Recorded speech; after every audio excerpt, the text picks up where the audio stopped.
Hey folks, welcome to our channel. So today's study with me first session. Of course, you come late, you can always watch it again. It's going to be there. So it's not a problem. That's why we're streaming it. Okay, so why this idea came is because today I'm just going to take 15 minutes. From tomorrow onwards, we will be going around 40 minutes of study. Okay, so first and foremost, I thought like many people have this problem of not sticking to a plan, and then they get demotivated, and finally it's like they give up on their dream. So I thought like, okay, uh, probably I should go along this journey as well. So I thought like, okay, anyway, I'm preparing for GATE and I'm preparing for all the other exams. It just keeps me, busy with literature, and it keeps me tied up with literature as such. So I thought, like, if I'm going to prepare, how am I going to prepare for this? And what helped me to crack NEET exam, like a NET exam, or whatever exams that we are doing, right? So that's the main idea here, is to do the process along with me, right? So uh, I would highly recommend that you get a note, a pen, and things, and keep ready so that as we go on, you can just take notes, you can study, I'll be asking questions, or every week we'll have a test or something. So it'll be like intense 3 months of preparation, and we can have test after test after test, and by the time you should be ready for all your exams, whether you're preparing for TRB, whether you're preparing for NET exam, whether you're preparing for GATE in English literature, doesn't matter. The syllabus is almost similar, but certain works we will be exploring in detail. That's the most important thing that we will be doing. Okay, so certain first things every day, probably the first 5 to 10 minutes, we'll be discussing paper one, because paper one we cannot neglect. Paper one, we cannot neglect numbers, all those things. So we will be seeing paper one as such. Just we will be going through some sums. We'll be trying to solve those sums and all that. Then we'll get into a literature part. Okay, so we will not overdo it, but at the same time, we will be consistent as much as possible, and we'll try to learn as much as possible in these sessions. So that's the main idea about it. Now, you can only the paid members, uh, they can access the material, and although the other stuff, the exam part, but it's free for everyone, the video and stuff. So you can actually share it with your friends, share it with everyone else as well. Okay. So I'm happy to see Pravana and all, they have come. It's wonderful. Okay, so as you all know, YouTube will have 10-second delay, but that doesn't matter. You can just listen and go through the classes as such. Okay.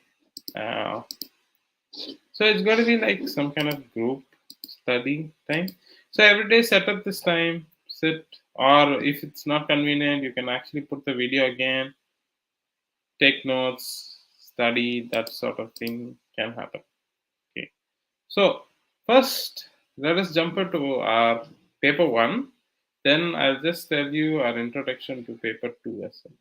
Now, before that, some strategies. We will be doing paper one continuously, because I know the better you will be. If you keep on practicing math, you get better at it. So always remember that the more practice you have, you will be able to do it quickly and sooner. Okay, so it doesn't matter at all. And similarly, the second part that you should understand is paper two is not just about facts, it's about connecting things. So facts, anybody can sit, anybody can read, but I can help you with connecting all these stuff. That's my main job as such. So the connection parts are very, very important. How can we connect with this author, with this work, all those things. So that's what we will be doing. Okay, and we'll make it as fun as possible. Um, okay, and what I'm trying to do is the videos.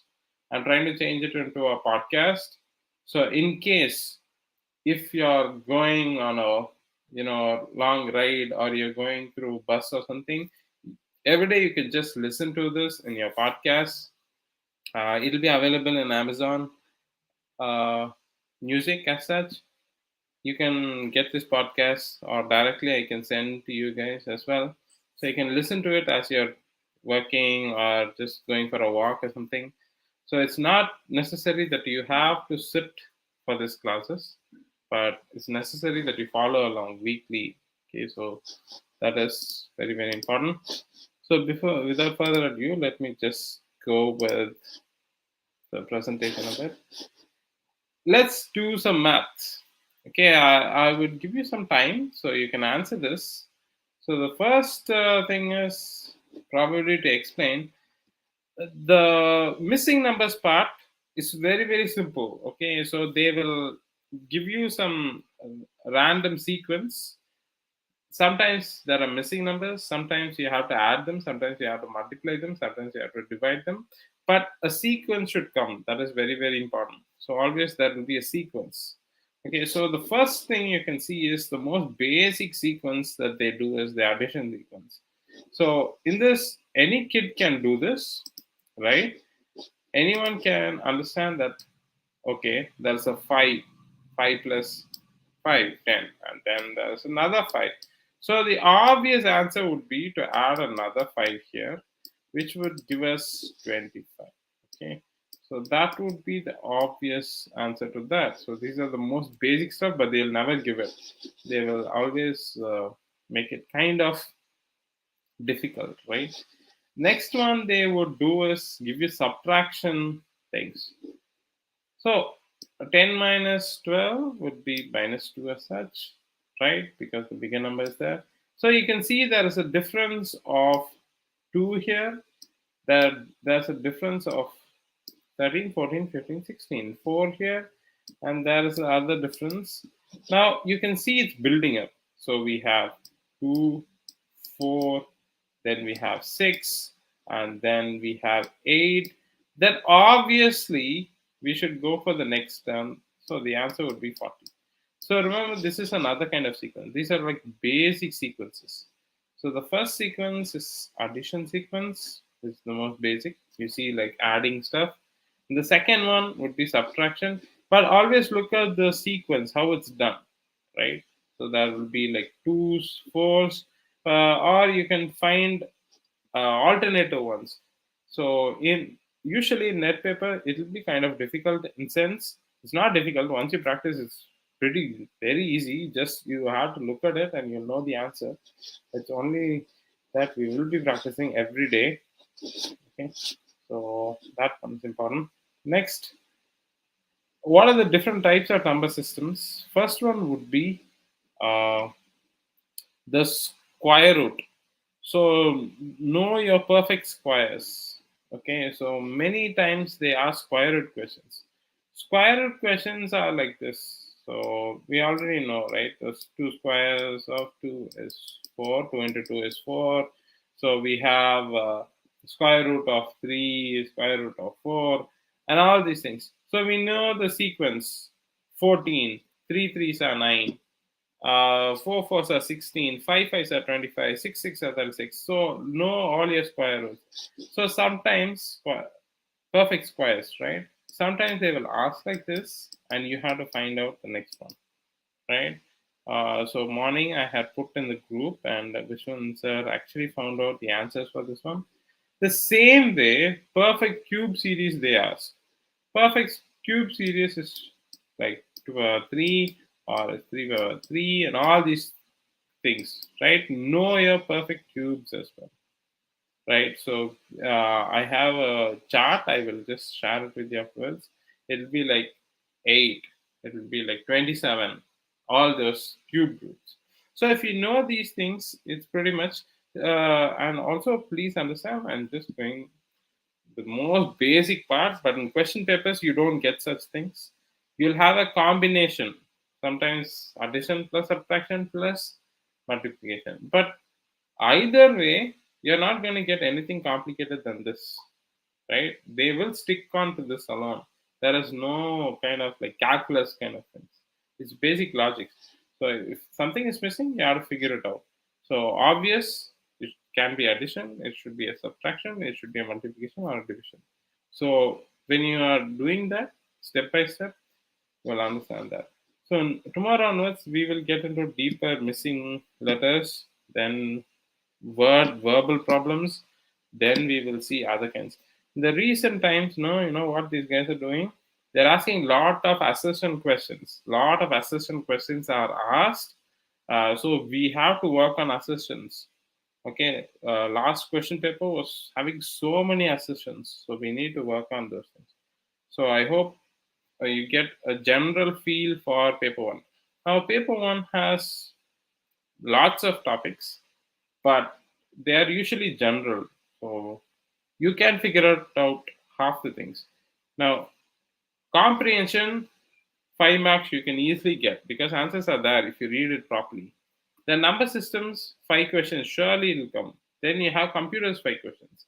Then you have general questions, 5, right? So if you can just manage such things and if you can actually score more than 13 first paper, you have a very good chance of clearing paper. Okay. The only thing is you need to know all the general ideas, what are the strategies, all those things. Okay, I hope this is clear. And we will be doing a lot of sums. We'll be doing full-fledged sums as such. I'll be doing it and showing it to you guys. Okay, and then I thought we are following something called 2080 rule.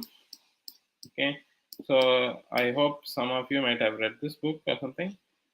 Now, as far as NET or any exam is concerned, if you focus on certain 20 things, you should be able to get 80% of result. Okay, we don't want to do a lot of hard work, but we have to do smart work. Actually, you just have to clear the exam. So what is necessary? What you should study? Which portion you should focus? That's what we are going to do here. Okay, and that 20% is what we are going to focus on so that we get the best result. So that's what we will be doing. Okay, so I'm going to just shift and show you literary criticism is what looks very big and it looks kind of intimidating, but it's not. Okay, it's not very intimidating. It's very easy, and if you can study it, your question papers will look a lot easier because we are not aware of it. It looks kind of intimidating, but in reality, it's not very intimidating. It's perhaps one of the easiest things there is, right? If you can understand it, that's the idea. Okay, so let me just go to literary criticism. Just the introduction part today we will do. My max time was like 20 minutes today, so I didn't want to do too much. But more or less, we will be going full fledged. I want to see a lot of topics there. So let's just see that one.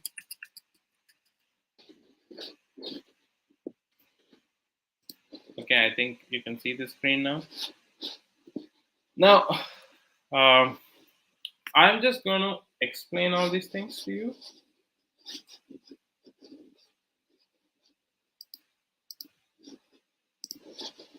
Okay, so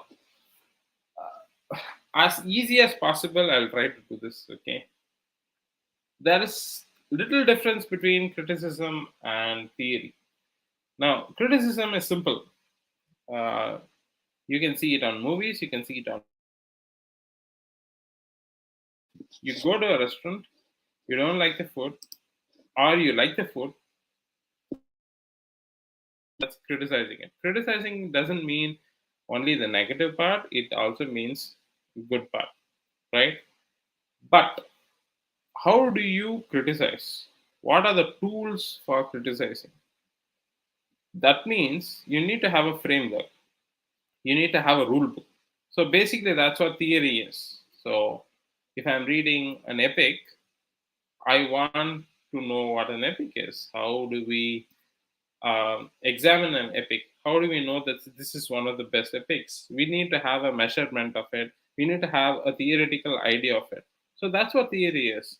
So if I take a novel, so how do I judge it?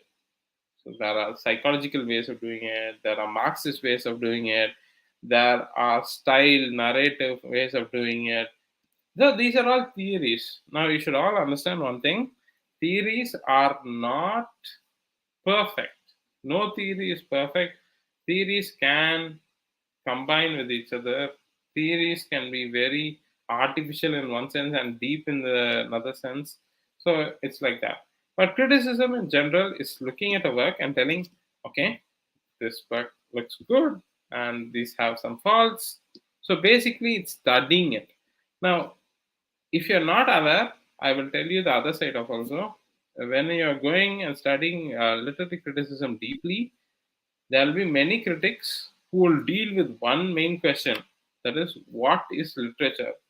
But we will not get into that. Okay, what is literature itself is a big problem for most of the critics, because anything written can be literature. I can criticize it, right? So what makes a literary book? So this is a big question that they have. They will discuss it again and again and again and again, but that is not what we are doing. We are trying to study for the exams. We are trying to enjoy this. We don't want to be bogged down because of this, right? So that's the thing.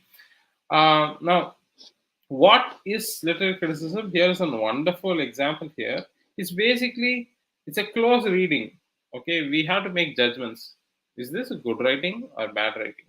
So by being close, I mean by doing close reading, we will also be doing something called interpreting. So this is what this work is telling. This is what this is telling. So I think we do it in different ways. One is written beauty, aesthetics.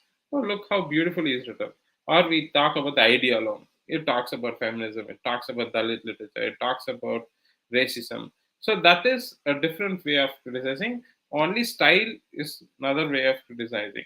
Okay, so these are basic stuff you should know. Now, we all know Ben Jonson was one of the great playwrights, and he also was the, he was a contemporary of William Shakespeare. But look at this line. He made a claim about the universal and transhistorical value of Shakespeare's writing. Ben Jonson knew that Shakespeare was great. So basically, he's reading Shakespeare's work and he's criticizing it. That doesn't mean only negative. He's also telling, here's a great guy whose words might stay for the next how many ever years, 1500 years, I suppose. Still, we are reading it, right? So far, Johnson's claim has been proved correct, right? Whatever he thought about Shakespeare's greatness, everybody understands. So, on the other hand, in his in the book Genius of Shakespeare by Jonathan Bate, okay, uh, in this, the critic is telling why Shakespeare became so great is because of the British Empire moving everywhere. They were thinking British Empire, no, they took Shakespeare along, so everybody thought it was great. So they are all criticizing. They can have many ideas. So you get the idea, right? Somebody looks at the work and they say, great. Somebody is saying, no, let's look at historically. Historically, his works were taken by the imperialist government to other countries. So obviously, Shakespeare felt like he was a great person. So this is the two ways of looking at it. Okay, and you can see that. Now let's talk about aesthetic and morality. Now, always aesthetics the writing format. You look at somebody, you love their sentence, you love the way he's describing this, the tone of it, the meter of it. They're all aesthetics, the beauty of it. So Keats was like, wow, that's great. That's kind of. But there is also the morality factor in it. Morality factor is like literature should serve a purpose. It should have a purpose. When somebody reads, they should become a good person. They should feel something, and they should change. It should have a religious work or something like that. So that is the moral purpose of literature. Whereas aesthetic is like, hey, I enjoy a great work. Okay, I enjoy a great work. It's so beautifully done. That's the aesthetic part of it. But morality part of it is like, wow, literature means it should teach some lesson. So this is a big problem we can see throughout. So these are all just introduction. That's why I'm just jumping in. While we get into the topics, we will do a deep study on each one. Okay. So a basic history of literature criticism will help us in understanding all this stuff. Okay, so in next class onwards, we will go one by one, each writer detailed, so you can take notes and we will try to finish it up as much as possible. But the idea is you have to revise it daily and every week, just try to write a test so that we will always be ready with the things. Okay, so that is the most important thing that we will be doing. So I think it's enough. I just wanted to intro this to you guys. I didn't want to take a full-fledged class. Thank you for attending this one, and also listen to the podcast. And if you have not subscribed to the channel, please do subscribe it. Okay, folks. Thank you.